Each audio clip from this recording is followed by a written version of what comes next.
Who do you think is going to make the Super Bowl? This weekend, we have a big matchup between Patrick Mahomes and the Chiefs versus Josh Allen and the Bills. This is going to be a slobber knocker. And on the other side in the NFC, we have Tom Brady and Aaron Rodgers going head-to-head, the Buccaneers and the Packers. In this video, I'm going to give my breakdown on how I think each team could win, and ultimately my final predictions for both games and who I think is going to go to the Super Bowl. Are you ready? Let's talk smack. What's up, everybody? If this is your first time on my channel, don't forget to hit the subscribe button so you could join the conversation and have your voice be heard on Talk Smack with Mac. All right, let's start with the AFC. We have the Bills and the Chiefs. The Bills came out of nowhere this season. Nobody saw the emergence of Josh Allen from bridge starter in the NFL to potential MVP candidate.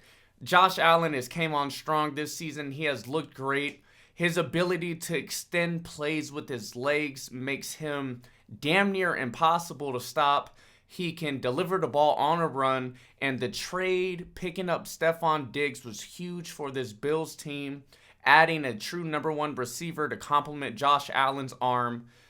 The Bills are strong, man, and on the other side, they have a great defense, but this is the Chiefs that we're talking about. This is Patrick Mahomes. This is Peyton Manning with wheels. Nobody in this league could stop Patrick Mahomes besides himself. The only way the Bills can win this game is if they contain Patrick Mahomes, keep him inside the pocket. You do not want Patrick Mahomes breaking out of the pocket and extending plays with his legs and giving him that decision to either pick up the first down or yardage with his legs, or throwing the ball deep to Tyreek Hill or Sammy Watkins or any of those speedy guys that the Chiefs have. The Bills need to contain Patrick Mahomes, which is easier said than done, and make this team one-dimensional. They need to completely take the running game out of it. If they can make the Chiefs one-dimensional, it will make it a little bit easier to hone in on the Chiefs passing game and try to shut them down. Now, on the flip side, all the Chiefs need to do is come out and play their game. Their offense is the elite, one of the best all time. Their ability to stretch the field, and not to mention, they have Le'Veon Bell as a backup. You know, for all the Le'Veon haters, he is still a great veteran in this league. He could pick up first downs through the air or keeping it on the ground. And he's one hell of an asset to come into the game on third down. Now, on the flip side, the Chiefs' defense has been meh this season. But they have enough talent to make plays when need be.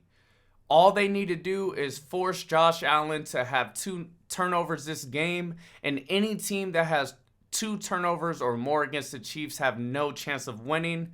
And I think the Chiefs' defense are going to be able to do that. I have a final score of this game, Chiefs 31, Bills 27, bringing Patrick Mahomes and the Chiefs back to the Super Bowl. I don't think this team could be stopped. Now, jumping over to the NFC, we have Aaron Rodgers and the Packers versus Tom Brady and the Buccaneers. This is going to be one hell of a game. Earlier in the season, the Buccaneers absolutely destroyed the Packers, but I think that has no correlation to what's going to happen in this game. Everything that happened in the regular season stays in the regular season, and the playoffs is a brand new dynamic. Aaron Rodgers has the benefit of playing in Lambeau Field in the freezing cold weather, but let's not forget, Tom Brady played in New England for years and years. He's used to the cold, so I think it's not going to affect him. The keys to this game, let's start with the Packers. They have to make the Buccaneers one-dimensional. Shut down the running game and force Tom Brady to pass the ball. Anytime Tom Brady is forced to pass the ball more than 40 times in a game, the Buccaneers usually lose. Make the Buccaneers one-dimensional. Now, on the flip side, the Packers have to take advantage of the short passing game.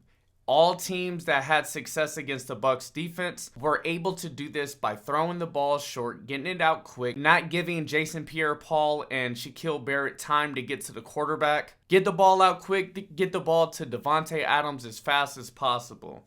Now, mind you, the Buccaneers have the #1 rush defense in the league, so if the Packers are able to run the football, which nobody really has against the Bucs, it's going to increase their chances of winning dramatically.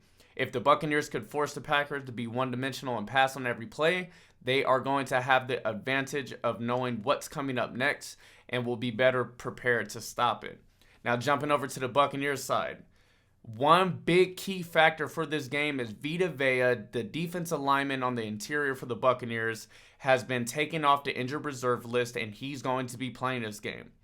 This is one of the Buccaneers' best defensive players on the team. So this is going to be huge if he could go in there and clog up the running game and force double teams to come his way to free up Shaquille Barrett and Jason Pierre-Paul to get to Aaron Rodgers. Now on the offensive side, the Buccaneers have to be able to run the football. Anytime that Ronald Jones and Leonard Fournette have been able to run the ball successfully, Tampa Bay's offense is damn near impossible to stop.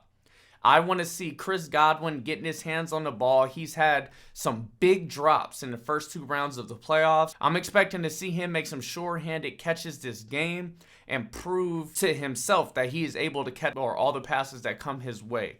Chris Godwin is a star in this league, and he needs to kind of get out of his head and get back to making plays. The Packers have 2 great cornerbacks, so it's going to be a battle between those corners and Mike Evans and Chris Godwin. Whoever could excel and win their one-on-one matchups is going to help their team win. Now, Antonio Brown is out for this game.